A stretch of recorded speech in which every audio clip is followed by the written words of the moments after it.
अस्सलाम वालेकुम व्यूअर्स, कैसे हैं आप लोग। उम्मीद करती हूँ खैरियत से होंगे और दुआ करती हूँ अल्लाह पाक आपको जहाँ रखे अपने हिफ्ज़ ईमान में रखे। व्यूअर्स, मैं शुक्रगुजार हूँ आप लोगों की कि आप लोग मेरे चैनल को सब्सक्राइब कर रहे हैं। नए आने वाले व्यूअर्स से यही गुजारिश करूँगी कि काइंडली आप लोग मेरे चैनल को सब्सक्राइब करें और दिए गए बेल के आइकन को लाजमी प्रेस किया करें ताकि आप लोगों को मेरा आने वाला हर व्लॉग पता चले कि मैं उस व्लॉग में क्या कर रही हूँ और टाइमली आपको नोटिफिकेशन मिल सके।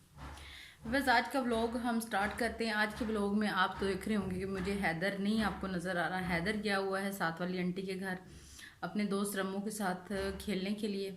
आज उसे मुझे बहुत सताया हुआ था तो मैंने सोचा कि चलो उसकी थोड़ी सी आउटिंग करवा के लाऊं। तो मैंने उसे छोड़ा, आंटी के घर लेके गई। उसकी साथ में हमारी पड़ोसन रहती है तो उनके घर गया तो वहीं पे रह गया।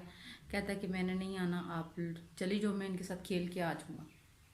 तो व्हील चेयर पर मैं उसे छोड़ के आई हूँ। तो अक्सर औकात ऐसा होता है कि हैदर बहुत सताता है, फिर कहता है कि मुझे लेके चलो, फिर उसके साथ काफ़ी टाइम स्पेंड करना पड़ता है। तो आज मैं उसे उधर छोड़ आई तो मैं बैठी थी। अब मैंने सोचा कि चलें अपने व्यूवर्स के साथ बातें की जाए। तो मुझे काफ़ी सारे कमेंट्स आए हुए थे, पूछ रहे थे कि आजकल आप क्या कर रही हैं, क्या करेंगी आगे नेक्स्ट। मैं क्या करती हूँ, मैं कुछ भी नहीं करती भाई। मैं तो फेयरली बैठी हुई हूँ। काम मिलता कोई नहीं आपको, और काम मिले भी सही तो दूर की सिटीज़ में मिलता है। दूर की सिटीज़ में आपको पता है कि मैं नहीं कर सकती क्योंकि मेरे हैदर का बहुत इशू है। और क्योंकि इसकी तबीयत 2 या 3 दिन ठीक रहती है या फिर हो जाता है। आजकल सर्दी है, सर्दी में कुछ ज़्यादा ही मसला बना हुआ है। तो सर्दी में मसला है, सर्दी में बहुत ज़्यादा मसला बन जाता है हैदर के लिए, क्योंकि हैदर जो है ना ठंड की वजह से उसके जिस्म में अकड़ाव बहुत ज़्यादा आ जाता है और फिर वो बहुत तंग करता है। कहीं आने जैसे पोलियो हो गया, नेक्स्ट पोलियो है इसी मंथ के लास्ट में होगा। शायद मैं भी मैं कर ना सकूं क्योंकि हैदर का बड़ा इशू है। पिछले 5 दिन बड़ी मुश्किल से उसने गुजारे थे।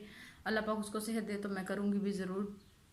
तो भी बस ऐसा है कि फ्री रह के गुजारा भी नहीं होता और फ्री जो है ना बंदा रह रह के बोर भी बहुत होता है और टेंशन्स भी बहुत होती हैं। और आज के ये दौर के हालात अब इस तरह के हो रहे हैं कि जब तक बंदा परमानेंट कोई सारी फैमिली ना काम करे तो तब भी घर के मसले मसाइल नहीं हल होते। तो महंगाई बहुत ज़्यादा है, इस वजह से कोशिश करते हैं। और ख़ासतौर पर मेडिसिन तो बहुत ही ज़्यादा है। ये देखें जी, मेरे हैदर चला गया और इसका कैटू मेरे पास आ गया। कैटू को देखें, कैटू आ गया। कैटू कहता है कि बस ना मेरे साथ भी क्यों खेले शेले। तो कैटू आके बैठ गया। अब ये सोच रहा था कि मेरे साथ खेलेगी तो मैं खेल नहीं रही, मैं आपसे बातें कर रही हूँ। तो आपसे बातें करने के साथ साथ आप लोगों को बताना, हाँ बस मैंने आपको एक बात बतानी थी कि मैं ना लास्ट संडे गई इधर अपने आइज़ वाले डॉक्टर के पास गई। तो वहाँ पे मुझे यकीन माने इतना दुख हुआ कि वहाँ के लोग जो है ना बड़े सेल्फिश थे। सेल्फिश इस तरह के थे कि डॉक्टर की जो फ़ी है वो तो है ही है, जो मेडिसिन में वो घपला कर रहे थे वो यकीन माने कि मुझे बड़ी लेट पता चला। अगर मुझे वहीं पता चल जाता तो वहीं पे मेरी तो कोई लड़ाई शड़ाई हो जाती। मैं तो इस चीज़ में बहुत ज़्यादा एक्टिव हूँ। तो मैंने मेडिसिन ख़रीद ली। तो मेरा शुगर टेस्ट था तो डॉक्टर ने कहा शुगर टेस्ट कराया। मैं शुगर टेस्ट कराने चली गई। मेरे हस्बैंड ने वहाँ से मेडिसिन ले ली। वहाँ से हस्बैंड मेरे मेडिसिन तो ले ली, उन्होंने देखा नहीं है कि क्या प्राइस है। उन्होंने भी उनको रसीद वगैरह भी नहीं कोई दी, उन्होंने उनको बिल पे कर दिया। तो जब मैं घर आके वापस शाम को देखा तो उसके अंदर जो उन्होंने मेडिसिन दी थी उसके अंदर एक जो कैप्सूल थे वो 495 रुपये का था। एक डब्बी में 20 थे मे बी, और एक ड्रॉप था वो 190 का था। तो कुल मिला के ज़्यादा भी करें तो 700 रुपये बन रहे थे। और उन्होंने उनसे 900 रुपये जो है ना वो लिए। मैंने उनसे कहा कि आपको रसीद नहीं उन्होंने दी। उन्होंने कहा नहीं मुझे, उन्होंने कहा मैं जल्दी जल्दी में था, मैंने उनको दे दिया और इस तरह किया। और यकीन माने मुझे जितना दुख हुआ कि अगर वो हम लोगों के साथ इस तरह कर रहे हैं तो जो गरीब आवाम हमारी है पता नहीं क्या करते हैं। कुछ तो हुकूमत हम लोगों के साथ जुल्म कर रही है और ऊपर से ये बैठे हुए हैं लोग कसाई टाइप के। इन्होंने जो हमारे साथ किया हुआ है, हम गरीब अवाम जाए तो जाए कहाँ। यहाँ तो जीना मरना बहुत मुश्किल हो गया है, बंदा कुछ कर ही नहीं सकता। तो इसलिए मैं तो बहुत ज़्यादा परेशान थी। मैंने कहा देखें हमारे साथ क्या हो रहा है, हमें तो कुछ समझ ही नहीं आ रही हम क्या करें।